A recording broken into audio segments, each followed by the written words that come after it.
Hello, and welcome to Alive or Just Blethering, a podcast where two 30-somethings discuss the music we found and loved growing up. My name is Keith McLeod, and with me is my fellow host, Chris Lavender. Today on Alive or Just Blethering, I'll be taking us through The Poison by Bullet For My Valentine.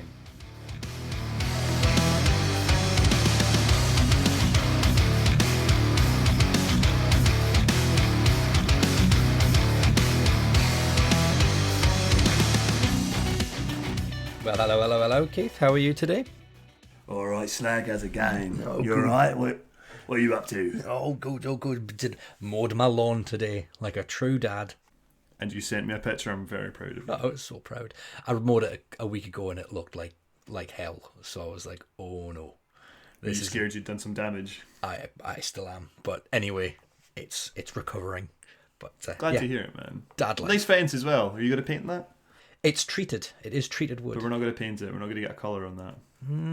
Not yet. Maybe when it starts looking a bit scabby in a year or two. Who knows? Hey, no. Fair dues, man. Ain't Fair no dues. rush on these things.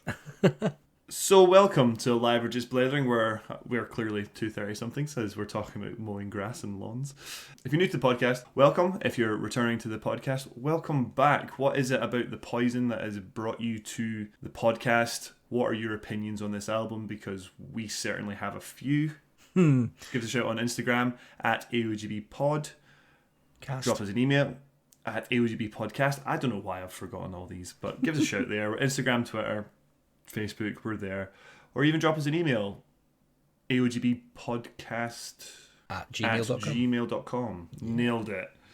Maybe write us an essay as to why you think this is the best album ever written. Give us a like, give us a comment, give us a share, give us a recommendation, give us a review. That's possible on Spotify if you would like to join the AOGB conversation.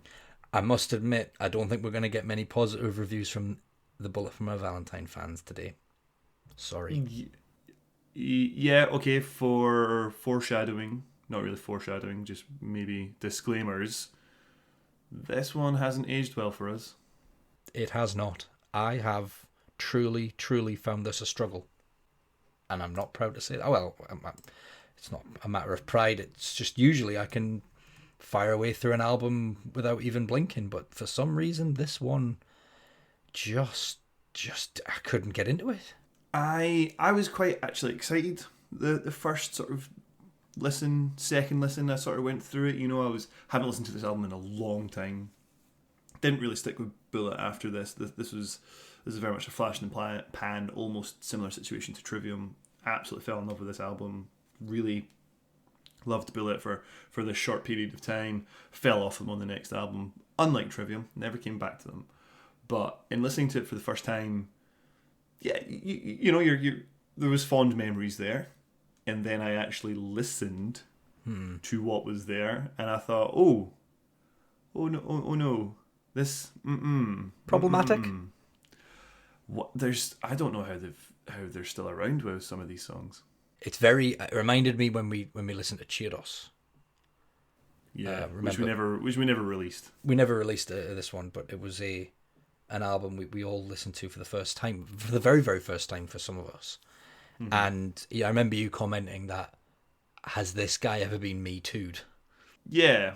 I wouldn't put Bullet in that category, and by saying I'm surprised they're still around with some of these songs, maybe a bit of an overstatement. There's one in particular I want to go into detail on that I think is incredibly questionable, but there's a lot of positives from this album, but ultimately I don't think it's aged well, and I'm a little bit like cringing inside that I was so influenced by these guys. I mean, I based my look on Matt Tuck for pretty much all of 2005, 2006. Sort of went from Heafy into Tuck. Or maybe went the other way around, because I had long hair and then I would have cut my hair. But yeah, like I totally, no thanks. I remember being into them. I absolutely remember listening to them and playing along on my guitar to their songs. Mm-hmm. And I also remember not listening to another album by them. Yeah. I never went to the next stage, whether my tastes had moved on, which they very much do, but at the same time there must have been some subconscious reason where I was like, I don't want to hear another album by them. Yeah. Or maybe you heard the next album and thought, no, I'm not doing this again, because that's pretty much what I did. Okay. I have zero recollection of listening to any of the later stuff after The Poison. But I remember being into them. Like, I do remember being like, oh, yes, enjoying this and seeing them live. Counting up, I think I've seen this band live a good 4 or 5 times. We've definitely talked about one of those to death with the Crazy Fists and 18 Visions. We have. We're completing that gig now. We've now covered everyone who was part of that gig. Mm-hmm. I think I've seen them twice, including that gig. Yeah. So where else have you seen them? I saw them supporting Funeral for a Friend. Mm-hmm. I think they were meant to be supporting them twice, but the second time was replaced by Fight Star. I think you've mentioned that as well, yeah. Saw them on the Kerrang 25 tour with Still Remains and Aiden and Hawthorne Heights. Mm-hmm. And I saw them headlining the Corn Exchange in Edinburgh, which is a fairly sizable venue. Coming to think about it, the journey from seeing them opening for Crazy Fists at the venue in Edinburgh, which is like rest in peace. R.I.P. What, that's a 600, 1,000 cap venue? Oh, 600. Max. Maximum. At max. 500, 600 cap to the Corn Exchange in the space of a year and a half. These guys blew up. That's a 2.5 cap. 2,500 cap, I'm sure, at the Corn Exchange. That was a big leap, and they were smashing the festivals. They were part of pop culture, and you look at them, and they were basically a boy band of a metal band, really. I would agree with that statement now. I would have been offended by that statement in 2005, but I'll definitely agree with that. So, released on the 3rd of October 2005 in the UK on Sony. In the UK on Sony BMG, they actually knocked back Roadrunner. They were approached by Roadrunner. They said no. They decided to do a 5-album deal with Sony. 5 albums? Yeah, they locked in with 5. The Poison being the first of those 5.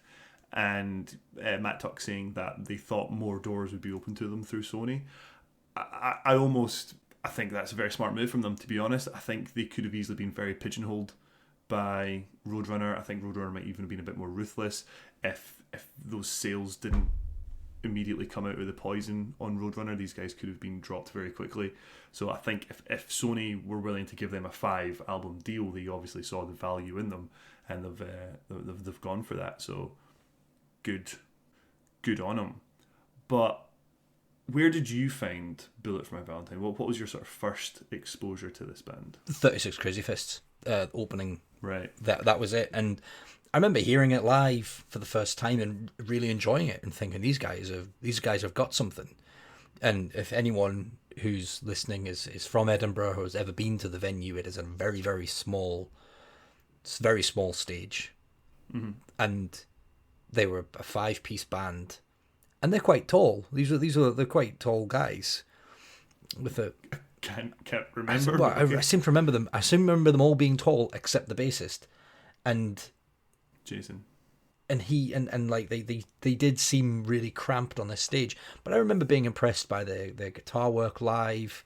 They had a very old school sound about them, with some newer sort of trends mashed in there to bring up into metalcore. They were very much on the 80s metal side of metalcore. Mm-hmm. They clearly had some really defined influences in your Metallicas and maybe like Motley Crues and stuff. Yeah, very much so, I'd agree. But I managed to get a hold of was it the Hand of Blood EP? Yeah.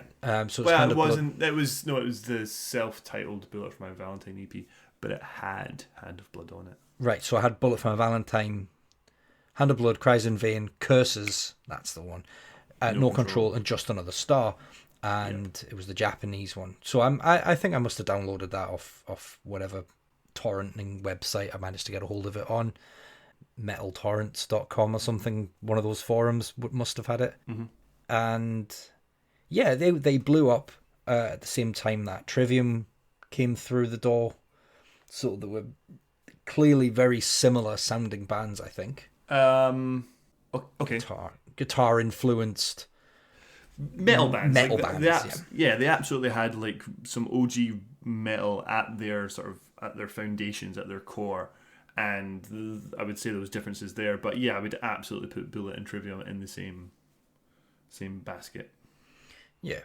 And when I was listening to Trivium, my Spotify led me onto some other bands of the time that I would listen to, God Forbid being one of them. And I think God Forbid were more on like a hardcore side of things. They were a little bit heavier, a few more beatdowns, that kind of sort of stuff. Mm-hmm. Whereas, and then the flip side of it is your Bullet For My Valentine, which sort of just was more of a straightforward metal band, but with very modern. It had all the modern cliches. You had the clean singing and the screaming vocals, clean vocals, sort of the two-way stuff going. And I remember really enjoying that, and I think I was really excited to see them supporting Funeral for a Friend. That was summer. It was for Hours, so that would have been summer 2005. Mm-hmm. And that was at Northumbria University in Newcastle, and that was a great gig. That was a really, really good gig. There was, what was the first one called? Gratitude? Great band. If you've not heard of the band Gratitude, I think they only had one album, but they played their hearts out. They were great. A Static Lullaby, another pretty run-of-the-mill emo band, I suppose, in hindsight, but at the time I really enjoyed them.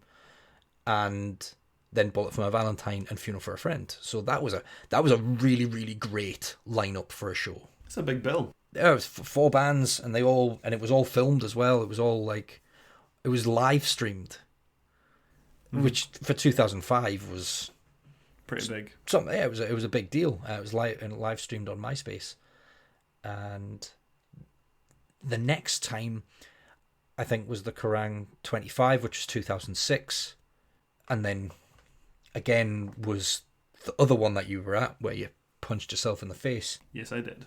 As I Lay Dying, Protest the Hero. And I remember speaking to your man from Protest the Hero, the singer. Roddy Walker? Roddy, yeah. Speaking to him at the merch desk. And he was just like, what are all the girls into Matt Tuck for? They're like, Matt Tuck, Matt Tuck, Matt Tuck. He did not know. He didn't get it. He did not get why this band was so big, but he was supporting them. He's a handsome man, I would say. Who, Matt Tuck? Clearly, yeah. Yeah. And I yeah, okay. I'll give that. I'm for always putting myself out there that these guys are handsome men. I don't know why. I'm quite happy. I'm quite comfortable in saying that. Okay, I'll let you have that. You're welcome to your opinion. What, did you just call Matt Tuck ugly? No, I'm not calling him ugly. I'm not saying all the band are. All the band are not. Some of them are not pretty. Yeah, I think there was an appeal there. There was definitely an appeal. There were some handsome boys in their day. They're coming out. They're wearing cut off tees. They've got the long hair. They've straight into an effect, because I should know, because I was straightening my hair because of these guys. In fact, no, that's a complete lie. I never had to straighten my hair because I was naturally straight, and people hated me for it. But hey, deal with it. Yeah, they clearly had a marketed image, I think, or the labels and magazines leaned into that.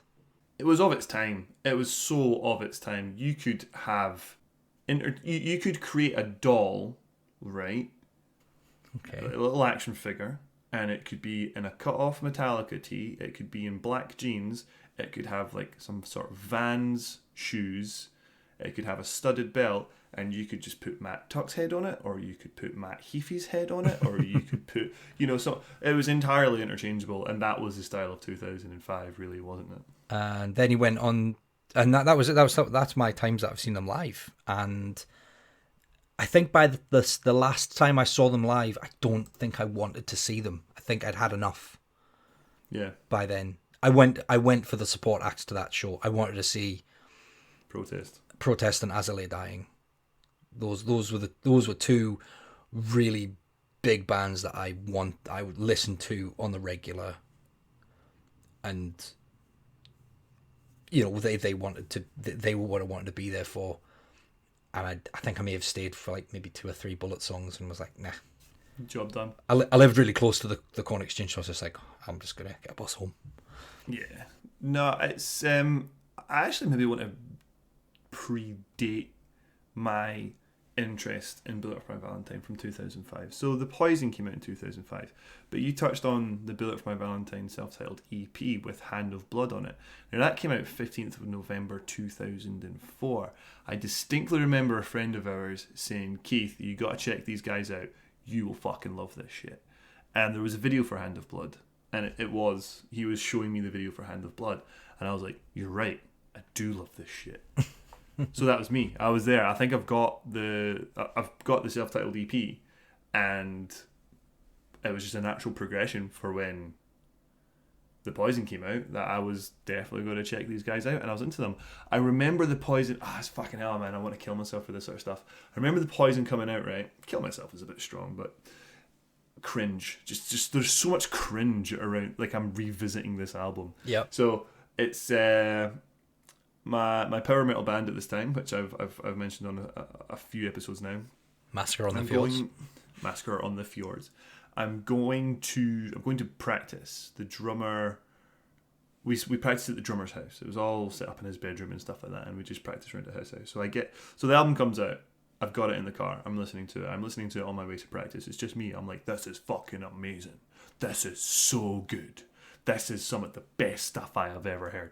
And I get there, and there's an incredible friend of the band, friend of anyone who's friend of the band at the time, not our band because we're not in a band, but a gentleman named by the name of Jed Potts. If I can ever get Jed onto this podcast, it would be amazing, but I don't think he ever will, because he'll probably look at the albums we've covered and say, get fucked.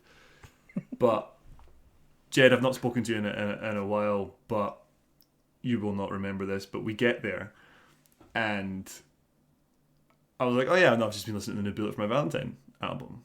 And Jed's like, oh yeah, how is it?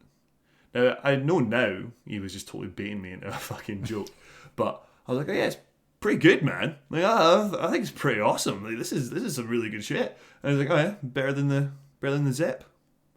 Better than the Zep. And I think I said yes. Oh my god. What are you on?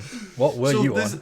So a little bit of background that, like, Jed, an incredible guitarist from West Lothian, more of your classical sort of rock blues kind of guy. He's out there. I think Jed Pott and the Hillman Hunters is his thing around Edinburgh and stuff.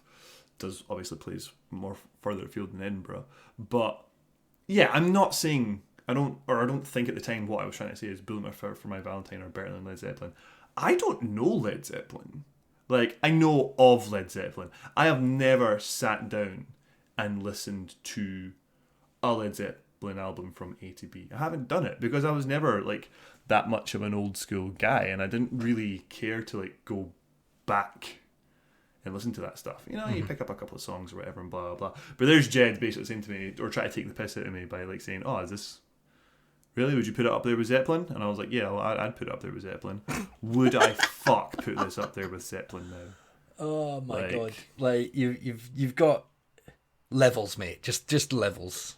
You've Led Zeppelin are like, you know, they properly set the mold for rock bands, and their albums were very progressive for their time.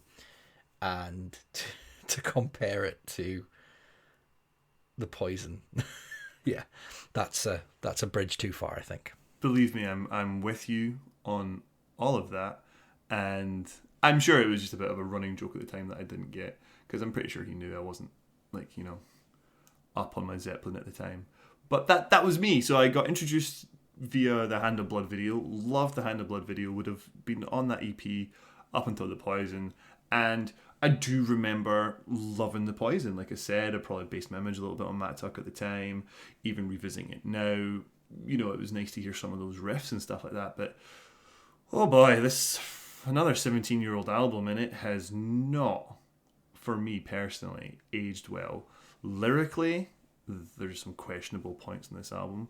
Yep. I find it all a bit more mundane. Like there's like I think I said at the top. There's some good things to take from this album. There's some good riffs, some great riffs, some really good solos. I think the album sounds amazing. It was produced by Colin Richardson. We've definitely covered or mentioned Colin Richardson before. He's done a hell of a lot of work on some metal with the inclusion of As I Lay Dying. Still don't know how we feel about those guys. Chimera, Devil Driver, Fight Star, Funeral for a Friend, Machine Head. Sorry, I just read the word Sixth. I just read the word Massacre as well. He's on Roadrunner United, Slipknot, Trivium, While She Sleeps. Guy's done a hell of a lot of work for a hell of a lot of bands. Yep. So he's on the EP. He's a British record producer. He's on the EP and he's on the Poison. Yeah, I think the album sounds pretty great. I think it does as well. I think it sounds good. I'll give it that. I think it does have the tone and the because we're talking about how much of a metal band these guys are. They have a clear, distinct lead and rhythm tone. When they're chugging along and they're going through some riffs, it's pretty chunky, it's pretty beefy. The bass is absolutely nowhere to be seen on this album. I don't think there's a standalone bass riff at any point. But when the solos cut in, it's pretty shreddy. It's pretty good, and I think technically quite on it. Frankly, I would say these guys knew what they were doing at the time. But I think the guitar solos they sound good in the recording, but I feel that they're a little bit generic. They're a little bit cookie cutter in places. Very, very much inspired by basically Master Puppets and Justice for All. Especially, I think one of the solos, I'm like, that's just the one solo, the tapping one, the one solo that every single guitarist has ever learned to tap to is Metallica's one. The diddle diddle diddle diddle diddle diddle diddle diddle diddle diddle, and it's just, I was like, that's a bit on the nose. It's just a little bit close to that solo. And when you say the tapping, I know exactly which solos you're talking about. I think that's either 4 words or it's one of the singles. Yeah, and I think by the time the Poison came out, I think because I'd been listening to the EP, and then we had that effectively for a year, and that was the only 6 songs that I maybe had. The Poison came out, and it basically has 4 out of those 6 songs on again. Agreed. Yeah. I don't think that was a particularly smart move, because I think it would have been better to have new songs on there. I'm always, if they were going to have them on, I had them on as bonus tracks on special releases or something like that, maybe. But I do feel like bands should often, keep things regimented in that sense. In fairness, actually, I'll need to correct us there. That's not quite true. The only song that made it off of the EP was Cries in Vain. On the initial release, they took Cries in Vain off of the EP and put that on the album, right? 20th of July 2005, 4 Words to Choke Upon was added to the Japanese release of the album. So they probably already had that recorded for the Poison, and they've put it on the EP. And Hand of Blood was not on the original release. Hand of Blood was only on the EP.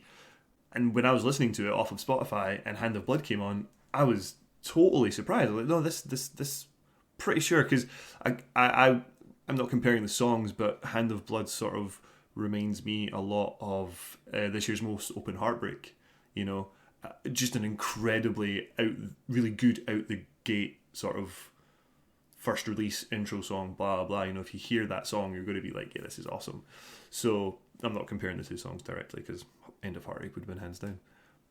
Hand of Blood was added to the Poison later on, and removing the song Spit You Out, which came back on another extended release, because there's bloody loads of these things. So I noticed that actually. It's just, you go through it and there's hundreds of different editions. Yeah. in fairness to the band, in fairness to the fans, if anyone's going to pull us up on that, it was only ever Cries in Vain that came off the EP on the original release. And some more have sort of snuck in after the fact. Because now, Four Words, Cries in Vain, Hand of Blood. That's it. Is that it? Yeah. I must admit, I think I got my fill of them in the majority on the EP. Then the Poison came out and it sort of set it up.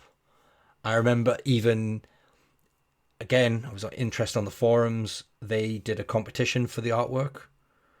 And you didn't get heckled by the band again, did you? No. This one, this never got heckled. No, nothing like that happened. But I even had a submission. I put a submission in for for the artwork. All right. How did that go? I didn't win, and that's the end of that. Well, can you describe your submission? It was an X-ray of a heart with a bullet going through it, sort of like a medical heart. All right. And then it had a metal bullet going through it. That sounds like these guys. Exactly, it fit. But then when I saw the real artwork, I was a bit disappointed. God, do you know what? Now that I'm looking at the album artwork for the deluxe edition, was that the competition? Was it the artwork for the deluxe edition? No, it was for the main one. All right. Oh no, even on the I can see that now actually. So I might have once upon a time in my life considered, how you've got the guns and the smoke, or the sort of the guns and the sort of the almost tribal smoke lines coming out of it. I might have thought that would have been a good tattoo at one point in my life. Oh my goodness. Thank fuck I did not. There's an alternate reality where Keith has that tattoo though.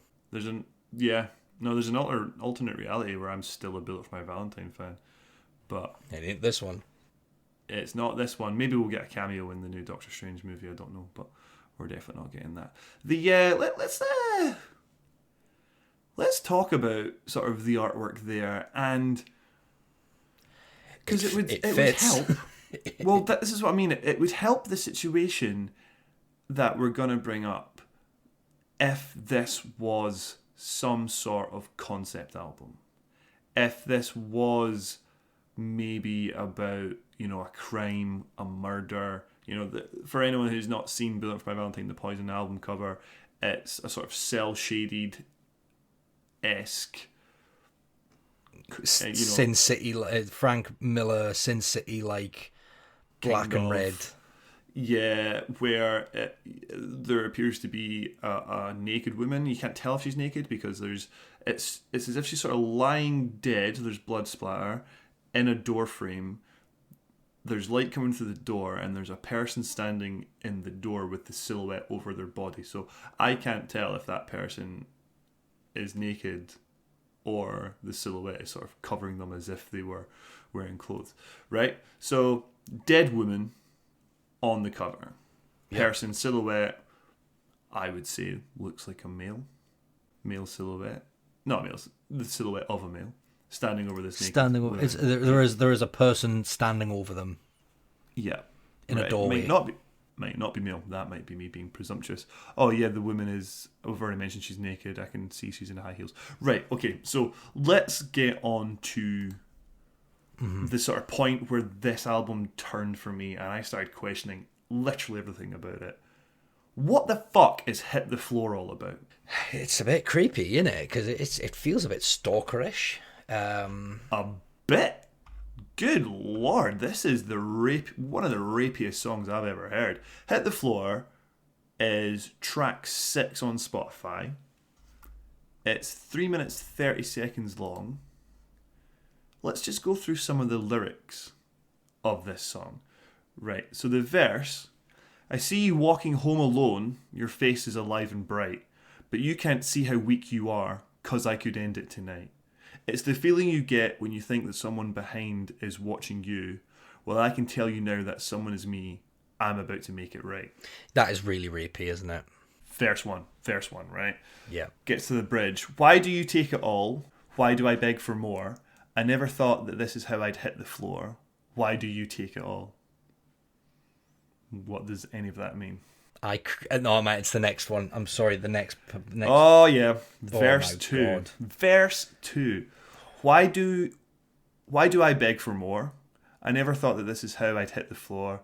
Oh, that's the verse. No, it's the I creep up from behind, touch your neck, move down your spine. You take a look and breathe so sharp, just a matter of time. Don't scream, I ask of you. Yeah, this is... But then you let one out, now it's time to go. I come down on you like a ton of brick, all over, so it's time to go. Down, down, why do I take it all? Which is shit, because that's actually quite a good harmony. Like, I think they hit that quite well. The down, down, meow. I don't like the woes in this album. The whoa. Oh, yeah. That's too much. Not, that's too much. What about creeping down necks and spines? I just mean it's very... Yeah, I know. That feels like something that would belong really well on an Avenged Sevenfold album. I don't think this goes well on anyone's album. But Look at the outro. Lyrically, it's really bad. And then it makes you question the other lyrics. And... The last two lines, take this from me, I don't want to hurt you. Take this from me, I don't want to hurt you. And you're right, it sort of, it then puts into doubt a lot more of the other songs. So, I think the one that stood out again to me was Hand of Blood. It's not as bad as what we've just seen on Hit the Floor, but yeah, Hand of Blood, There Goes My Valentine Again, soaked in red for what she said, and now she's gone. Oh my God, have I done it again? There's a pulse and it's deafening. I can't help with what I hear in my head. It's the switch that I flick when he says Hand of Blood, blah blah blah. I saw you look away. Is it what you've seen? Is what you've seen too much to take, or are you blind and seeing nothing? I saw you run away. It's what I've done too much to take, or are you scared of being nothing? It's very much an album. You got this one. You nailed this one during the week. It feels like it was written by a 14-year-old boy in his bedroom. Yeah. Who's just been dumped by his girlfriend. So he's now writing songs about murdering her, being angry, being rejected, not knowing how to deal with those feelings. We kind of touched on it with Trivium and how, Matt Heafy was quite young. I think the Matt Tuck would have, maybe not as young as Matt Heafy, but also would have been a young guy in 2005 writing this stuff. Mm-hmm. If you're going to have a look at his I think he's 40 something now, so not that much older than us. But another younger man writing this stuff, and I can't imagine they would write a song like Hit the Floor today. I thought the name Sarah Everard when I read Hit the Floor, and that's fucked, because if you're not aware of what happened there, Sarah Everard was a young woman who was abducted and murdered last year, walking home through London by a police officer. By a fucking police officer. Who's also on trial for a previous crime again, even though he's in the jail.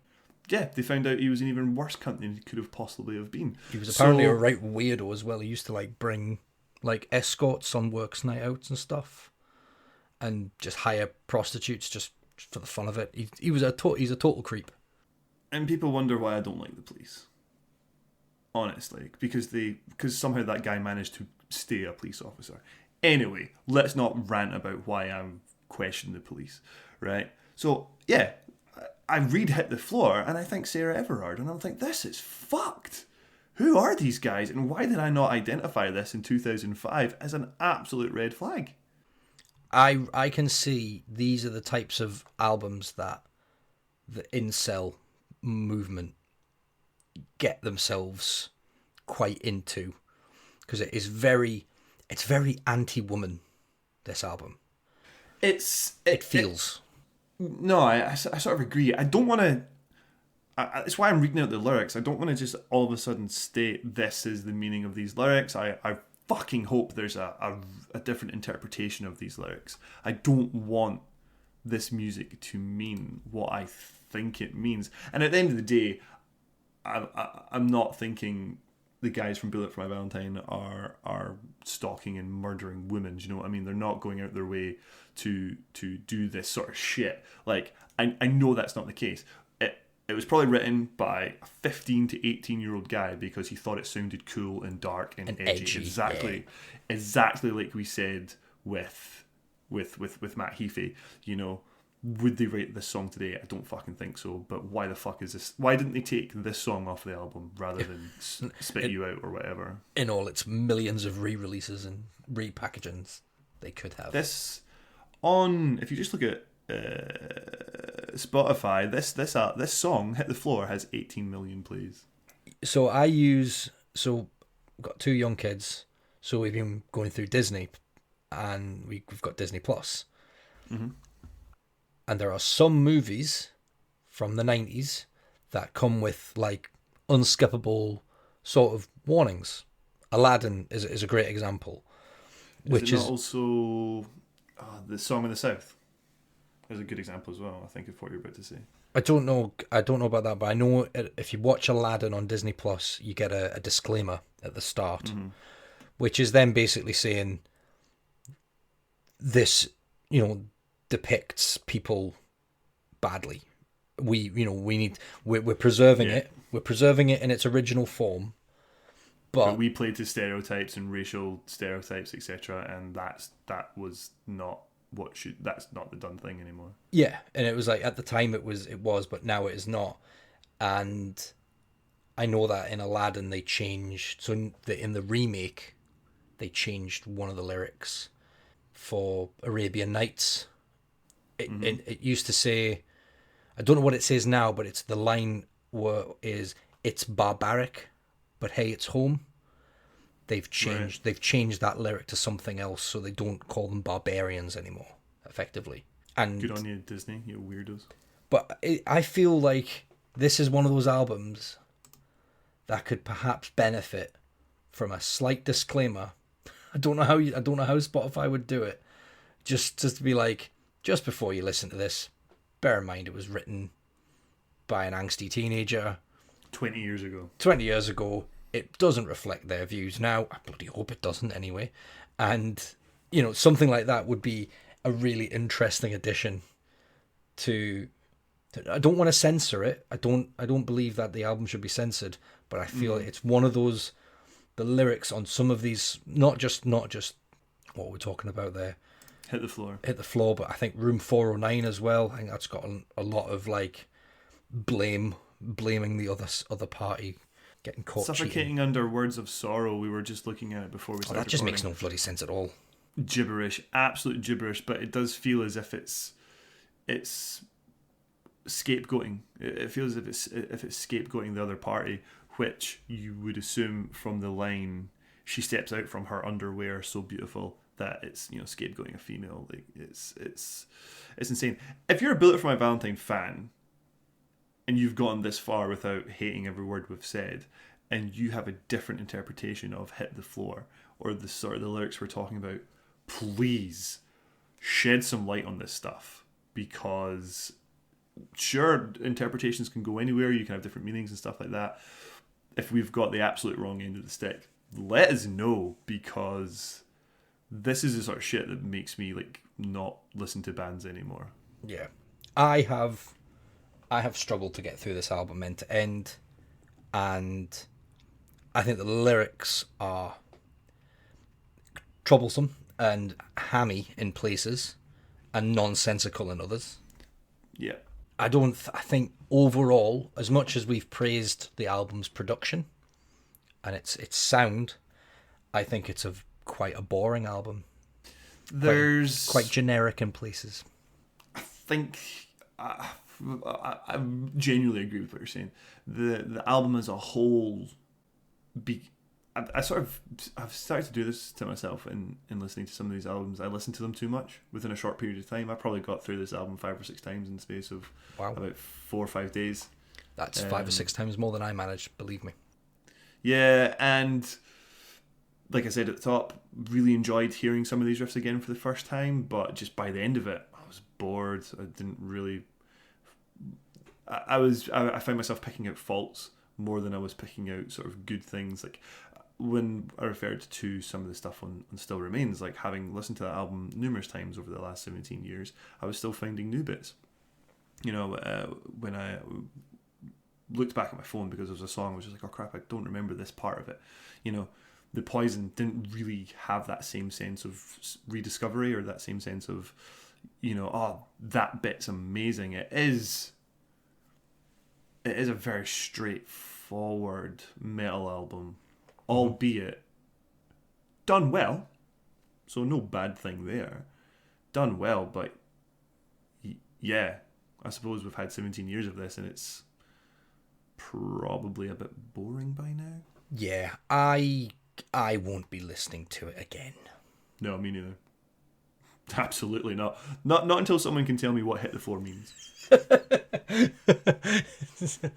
Do reach out to us at EOGB Podcast, Instagram and Twitter. Let Keith know, what does Hit the Floor mean if it isn't what we think it means. I'm begging you, someone justify those lyrics because they're dreadful. Like, not just lyrically dreadful as in like, oh god, I can't believe someone wrote that. I mean, I can't believe someone wrote that, but like what I feel they mean. I get it. We're 17 years later, it's 2022, but that shit should never have been accepted in 2005. Ugh, never. Yeah, gross. So you never checked out any later albums, did you? I didn't. No, they were just one of those bands. I think before the last time I saw them with As I Lay Dying, I have a feeling that was, I want to say September 2006. Got that date roughly in my head, and I just had no interest in them. I think I must have listened to Scream Aim Fire once. I must have, but it clearly left zero impression, as I don't recall a single note from it. I think I know is there a song called Scream Aim Fire on it? Yes, yeah, it's the first song. That might be the only song I sort of have any guess of what it sounds like. It came out in 2008. I'll sort of give Bullet the benefit of the doubt. I did at least check out the two follow-up albums to The Poison, Screaming Fire and Fever, but really Screaming Fire didn't do much for me. I thought the first single wasn't for me. I do absolutely have a guilty pleasure of track 3, Hearts Burst Into Fire. Like, that's a total, like, just sort of metal ballad. And word for it.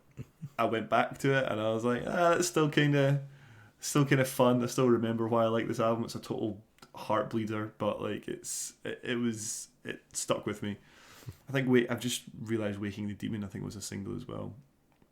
And yeah, there was absolutely nothing on Fever for me. And by that point I was like, oh no, we're gonna go our separate ways. Fever was 2010. So I mean, there's another thing to say. These guys had a 5-album deal. They didn't just grind this stuff out. 2005 for The Poison, 2008 for Screaming Fire, 2010 for Fever. 3 albums in 5 years. You've seen other bands do more. Yeah. That tells me good things. Like, they didn't force them out, like you say. They were clearly doing it at their own pace, like they wanted to. But yeah, I don't. There was just, I think my tastes after 2006 and onwards really started to change. I definitely got more into a little bit more hardcore. Certainly the bands that I was playing in were more Comeback Kid-esque, that like we talked about last week or a couple of weeks ago. And this was just one of those bands that by the time the next album came out, 2008, I was long past them and listening to way different stuff, like just on a different plane by this point.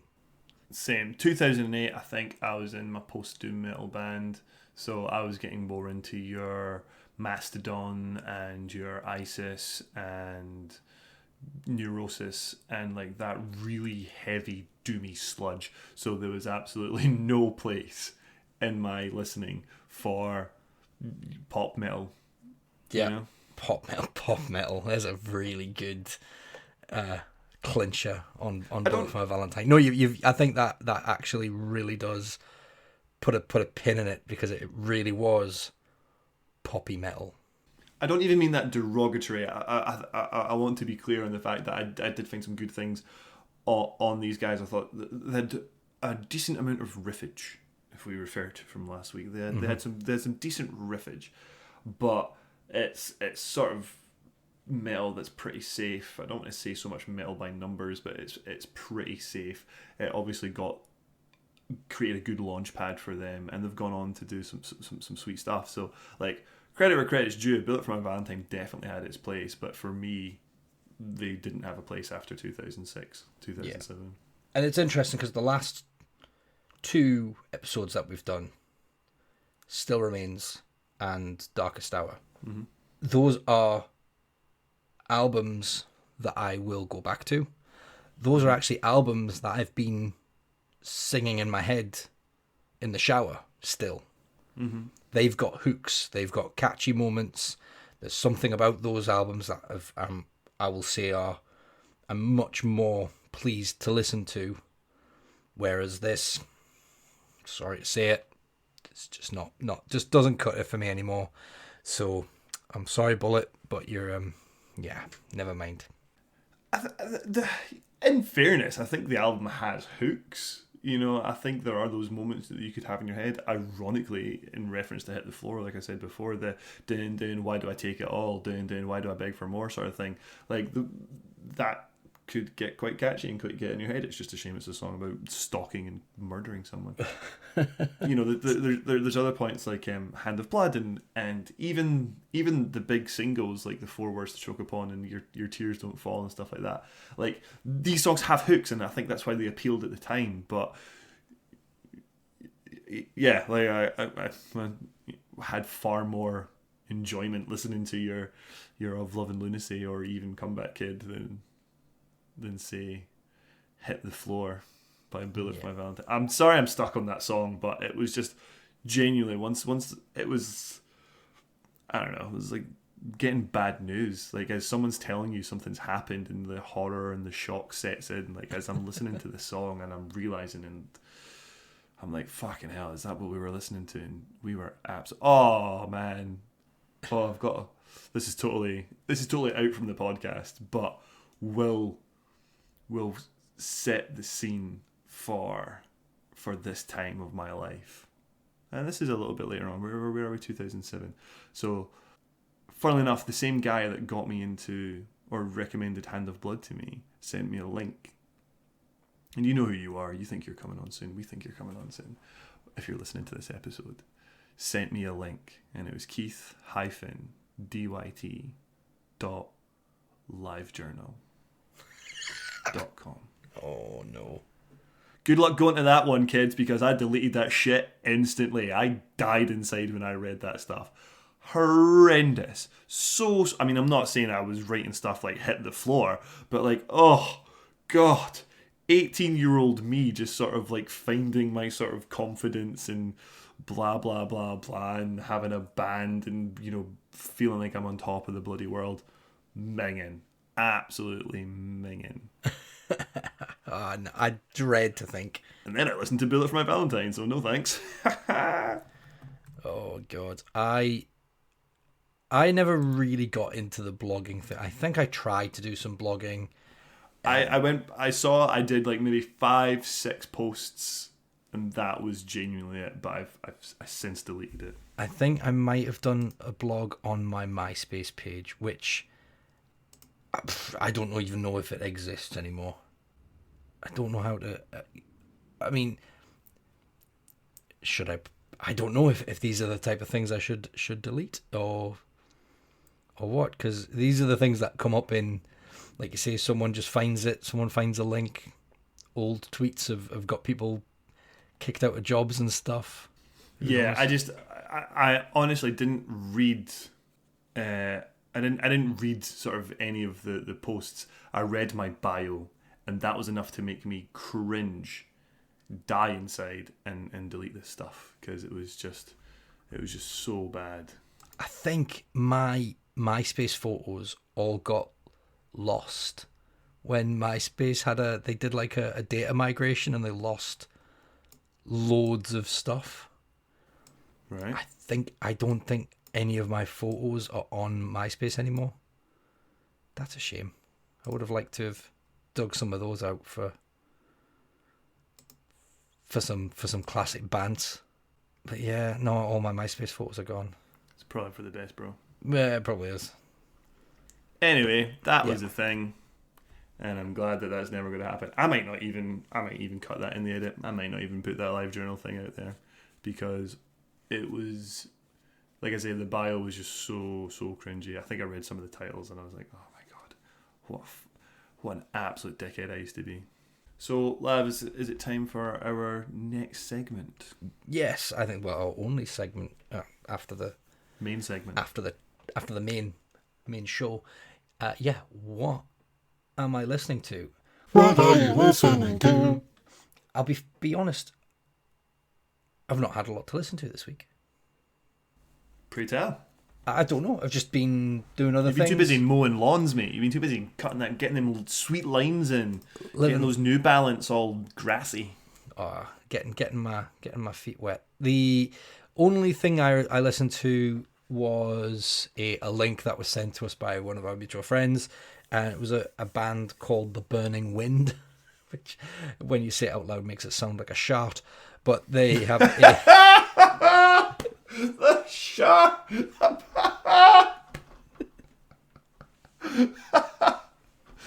Oh yeah, oh man. But yeah, I don't feel very well. Why? What happened? I just had some burning wind. I just said out loud and saying, just doesn't sound very nice.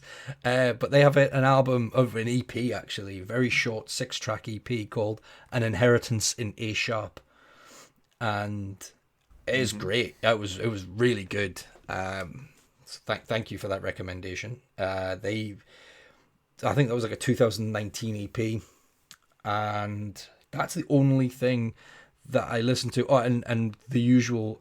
I basically listen to this album once a week, or at least once a month, and that's Turnstile's Glow On. I think it's one of the best albums of the decade. It's so good. Oh yeah, it's actually in my recommended. Right, I'm looking at it right now. I would highly recommend it. It's a very fun.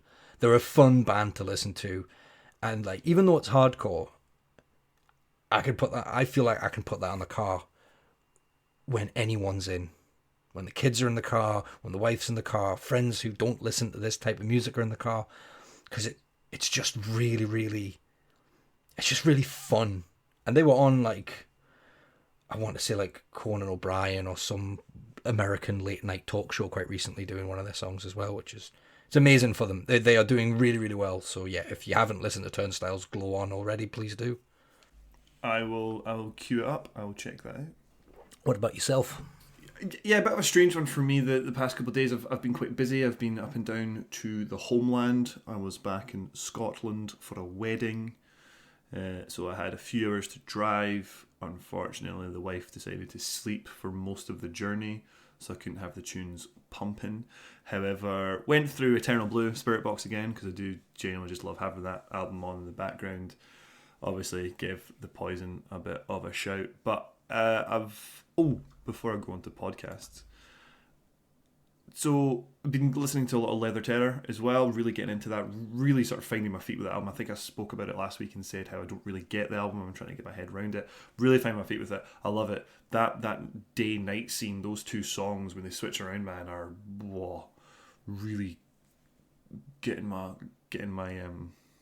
burning wind going. Do you know what I mean? And coming out of Leather Terror and it going into the Spotify audio came a song called The Rebel Path by PT Adamczyk. So it's off the Cyberpunk 2077 original score. Yeah, you sent that to me last week, yeah. Did you listen to it? I did. It's on my plays. I don't recall it though. I'm going to have to give it another whirl. Man, such a jam. Like, it could easily have been on one of our favourite soundtracks, Daft Punk, for Tron Legacy. Oh, nice. It has those vibes. All right, cool. Excuse me. So it's only one song. I've not listened to the entire original score, but was really, really digging that song. So I'm definitely going to check it more by P.T. Adamczyk. I'm really sorry. I'm assuming that's Polish to some description. And I've butchered it. But the song, track 3, called The Rebel Path, is fucking sick. Brilliant. Aye. But for the rest of my time, I've sort of been getting into a couple more podcasts, and more recently, was recommended a podcast from another podcast. Oh, hang on, wait, what am I talking about here? So I've been listening to a couple more podcasts. One called The Confession of the Idiots, where there's a host, gets on some comedians and sort of reads out confessions from Reddit. I don't know if it's his Reddit. I don't know if people openly give him this stuff, or if he sort of finds his stuff off of Reddit. But Confessions of the Idiot, very funny. And one I just started listening to today was called Mid-Fight Brawl. I'm only a couple episodes into both of these, to be fair. And I think I talked about this on the episode before, on the pod before, but I have an inability to listen to podcasts that were not made in Melbourne, Australia, for some fucking reason. Got up a chance to the accent, have you? I don't know what it is, but basically Confessions of the Idiot and Mid-Fight Brawl are ran by two, or in total 3 Australian comedians. I think on Mid-Fight Brawl, one of the guys is from Sydney. Anyway, I've seen Nick Cody, who is a Melbourne-based comedian at Edinburgh Fringe before. And Mid-Fight Brawl is quite funny because it's basically the two guys, you know, sort of what we do with music albums, they do with fights that happen on airplanes. Okay. Which sounds like a bit of an odd concept, but like it's working for me so far. The two guys are pretty funny, and it's so Australian. It's so like, oh yeah, so the fucking so they're on the flight, yeah, and he's just fucking sinking tinnies and that, and fucking punching darts, and then before you know it, he's fucking shit in the cart and fucking pissed off the fucking flight attendant and gets fucking bally, mate. Bogans. You know, buzzwords. It's so funny. Yeah, so I'm for some reason I'm finding my feet with more, even more Melbourne based or Australian comedy based fucking podcasts. Aye, good. I'm glad you're finding something that's intriguing you. I watch. I think the main Australian thing that I watch is Dank Pods on the YouTube. No, that guy's. You've shown me that guy a few times. He's cool. He's hilarious. I don't know what he just every word that he says just absolutely puts me in stitches. I don't know. And again, is it the accent? It's just the sense of humor, the delivery of it just makes me absolutely. Yeah. He's just so wholesome. And it's super great, yeah. He's super funny, and he's talking about kind of shit that I'm into. We're clearly the same age or a similar age, because he does a lot of nostalgic stuff on his channel, and he talks about things that like having CD players and tape players and things like that when he was a kid, and how their MP3 players is his big thing, and how shit they are, or new ones, or how these old ones that they are, and he's like nuggets and stuff. It's great fun, but I get it. I think there's something about that the accent that really just hooks you in, lends itself to just laying into these things. It's funny. It's some funny stuff. So yeah. That's what I have been listening to in and amongst attending weddings, which was beautiful. Congratulations, Kenny, Kirsty, and driving between Perthshire and Englandshire. Ouch. Big time. Any final thoughts? Any final words on Bullet before we go, or are we have we done this one to death? No, I think we've said. I feel like we've said. I've said my piece. I feel like I don't want to have came across too hard on the band. I absolutely ate this shit for breakfast at the time. I thought it was the Mutt's nuts, but yeah. I suppose 17 years later, I'm in a different place. I'd never really stuck with the band much after this album anyway, so someone tell me what Hit the Floor means. It's definitely, a red flag. Like, really, that should come up on a register somewhere, do you know what I mean? Anyone who's got that track favorited should be on a register. Absolutely. But yeah, that was Hit the Floor. Sorry, that was The Poison. What are we on to next, love? Well, I'm debating in my head because there is an album from 2002 that I know it's the wrong year, but I would have only heard it 2004, 2005, sort of the time frame we're in. Mm-hmm. So I feel like now's the right time to do it. I want to talk about Tear from the Red by Poison the Well. Cool. Boys in the Well. I'm down with that. Boys in the Well. Boys in the Well. What is it? Poison the Well? Boys in the Well? Boys in the Well? Or Poison the Well? Poison the Well. And it's Tear from the Red as well. Anyone who's going to debate it, it's Tear from the Red. It's not Tear from the Red, because that makes no fucking sense. It's Tear from the Red. I've said my piece. Tear from the Red. Is that the album? Is that the one that sort of everyone should listen to? I think, personally, yes. But I do feel like in a similar vein to Every Time I Die and Comeback Kid, I don't think you can really go wrong. So it's not the one I had in mind. The one I had in mind is You Can Come Before... Oh, You Came Before You. You Came Before You. You Come Before You. That's a great album. And I was tempted to put that one on because it's got some fucking bangers on it. Absolute bangers. But Tear from the Red for me, that was the first time I heard Poison the Well, and it's bloody nigh on perfect if I remember rightly. I'm gonna find out when I go back to it. Nigh on perfect, folks. You heard that. Nigh on perfect. That is, I mean, I know I give Of Love and Lunacy 10 out of 10, but nigh on perfect. Ooh, that's big. And it's one of those ones that I don't think I'm going to get a shock listening to it because I think I listened to it pretty recently. I hope. Fingers crossed. All right, man. Cool. Can't wait for Tear from the Red. Shut up.